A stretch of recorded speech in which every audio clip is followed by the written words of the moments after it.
ദൈവനാമത്തിന് മഹത്വം ഉണ്ടാകട്ടെ.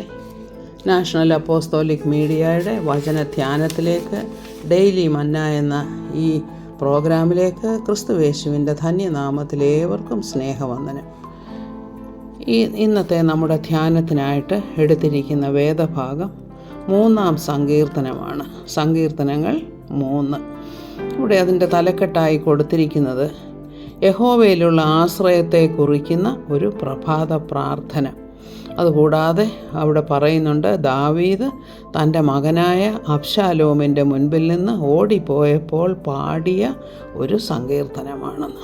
അപ്പോൾ ശത്രുവായി തീർന്നത് തൻ്റെ സ്വന്തം മകനാണ്. താൻ വളരെ സ്നേഹിച്ചിരുന്ന അബ്ശാലോം രാജകുമാരൻ തനിക്കെതിരായി ഒരു പടയാളികളെയൊക്കെ ഒന്നിച്ചു കൂട്ടി അവരെ ഒന്നിച്ച് പ്ലാൻ ചെയ്ത് അബ്ശാലോം സ്വയമായിട്ട് രാജാവായി പ്രഖ്യാപിക്കാൻ പോകുകയാണ് എന്നുള്ള അറിവ് ദാവീദ് രാജാവിന് ലഭിക്കുന്നു. അത് തന്നെയുമല്ല, തൻ്റെ വിശ്വസ്തനായിരുന്ന ഉപദേശകനായിരുന്ന അഖിത്തോഫൽ എന്നുള്ള വ്യക്തിയും കൂടെ അബ്ശാലോമിനോട് ചേർന്നു എന്നുള്ളതും വലിയ ഒരു വിഷമത്തിന് കാരണമാക്കിയതാണ്.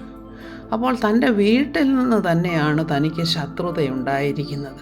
താൻ ഏറ്റവും വിശ്വസിച്ചിരുന്ന തൻ്റെ ഭൃത്യന്മാരിൽ നിന്ന് തന്നെയാണ് തനിക്ക് വളരെ ദോഷകരമായിട്ടുള്ള രീതിയിലുള്ള വിപ്ലവമുണ്ടായിരിക്കുന്നത്. അപ്പോൾ അത് സഹിക്കാൻ വയ്യാത്ത ഒരു കാര്യമാണ്.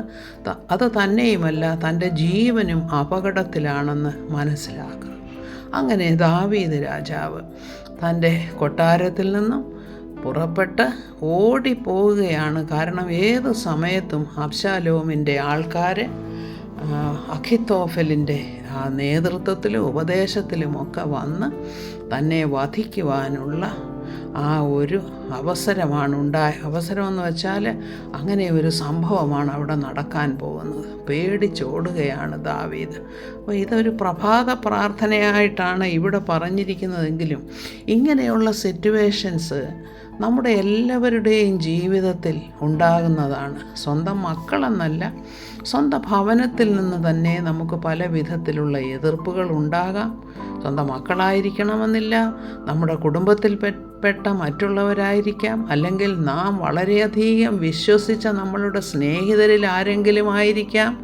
നാം വളരെ ആശ വെച്ചവരായ, ഒരിക്കലും നമ്മെ വിട്ട് ഒന്നും നമുക്കെതിരായി പറയുകയില്ല എന്ന് നാം നിശ്ചയിച്ചിരുന്ന ചില ആളുകൾ നമ്മോട് പലപ്പോഴും എതിരിടുന്നതായിട്ടും നമുക്ക് ദോഷമുണ്ടാകത്തക്കവണ്ണം പ്രവർത്തിക്കുന്നതായിട്ടും നമുക്ക് അനുഭവപ്പെടാറില്ലേ?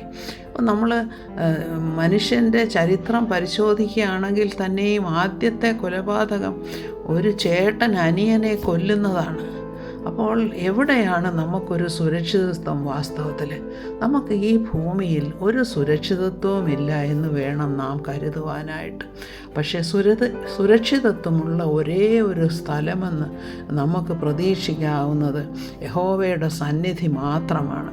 ഇവിടെ ദാവീദ് പറയുന്നത്, ഇത്രയൊക്കെ പ്രയാസമുണ്ടായിരുന്നെങ്കിലും ഞാൻ കിടന്നുറങ്ങി, നീ എന്നെ എഴുന്നേൽക്കുമാറാക്കി. അതായത് സമാധാനത്തോടെ ആയിരിക്കുമല്ലോ ഉറങ്ങിയത്. ഉറങ്ങിക്കഴിഞ്ഞ് എഴുന്നേൽപ്പിക്കുന്നതും കർത്താവ് തന്നെയാണ്. ഇതാണ് പലപ്പോഴും ഒരു ദൈവഭക്തനായ അല്ലെങ്കിൽ യഹോവയിൽ ആശ്രയം വയ്ക്കുന്ന ഒരു വ്യക്തിക്ക് തന്നെ സ്നേഹിക്കുന്നവർക്ക് ദൈവം ഉറക്കം കൊടുക്കുന്നു. അതായത് മനസ്സമാധാനം മുഴുവൻ നഷ്ടപ്പെടുന്ന അവസ്ഥയാണെങ്കിൽ തന്നെയും കർത്താവിൽ ആശ്രയിച്ച് കഴിയുമ്പോൾ നമ്മെ കർത്താവ് പരിപാലിച്ചു കൊള്ളും എന്നുള്ള ആ ഒരു വിശ്വാസമാണ് നമ്മെ മുന്നോട്ട് നടത്തുന്നത്. അപ്പോൾ അതിനു വേണ്ടിയിട്ടാണ് ഓരോ ഭക്തനും പ്രാർത്ഥിക്കേണ്ടത്.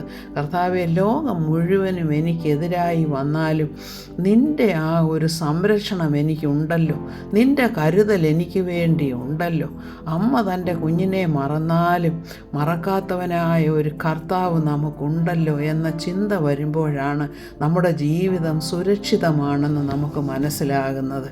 അപ്പോൾ എന്താണ് ഇവിടെ നമ്മൾ പ്രത്യേകമായിട്ട് മനസ്സിലാക്കേണ്ടതെന്ന് വെച്ചാൽ, ലോകം മുഴുവനും നമുക്ക് വിരോധമായി പാളയം ഇറങ്ങി വന്നാലും നമുക്ക് പരിചയമായിരിക്കുന്നത് ആരാണ്?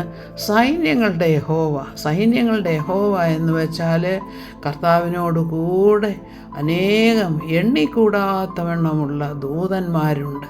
അപ്പോൾ എലീശ പ്രവാചകൻ പ്രാർത്ഥിച്ചില്ലേ, ഗേഹസിയുടെ കണ്ണൊന്ന് തുറന്നു കിട്ടണേ എന്ന്.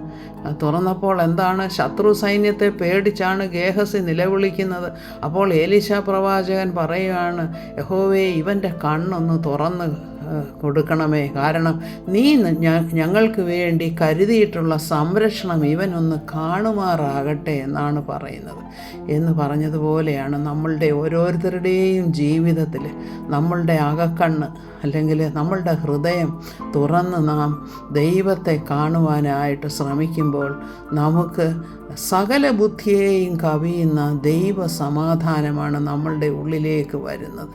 അങ്ങനെ ദൈവ സമാധാനം അനുഭവിച്ച് എപ്പോഴും സുരക്ഷിതരായിരിക്കാൻ തക്കവണ്ണം ദൈവമായ കർത്താവ് നമ്മെ ഏവരെയും സഹായിക്കട്ടെ എന്ന് പ്രാർത്ഥിക്കുന്നു.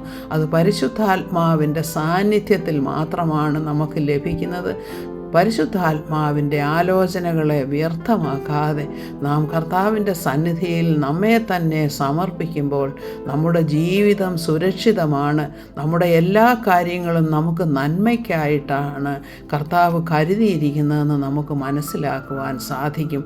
അങ്ങനെ തന്നെ ആയിരിക്കാൻ കർത്താവ് നമ്മെ സഹായിക്കട്ടെ എന്ന് പ്രാർത്ഥിക്കുന്നു. സകല മഹത്വവും കർത്താവിന്. എല്ലാവരെയും ദൈവം അനുഗ്രഹിക്കട്ടെ എന്ന് പ്രാർത്ഥിക്കുന്നു. സ്തോത്രം.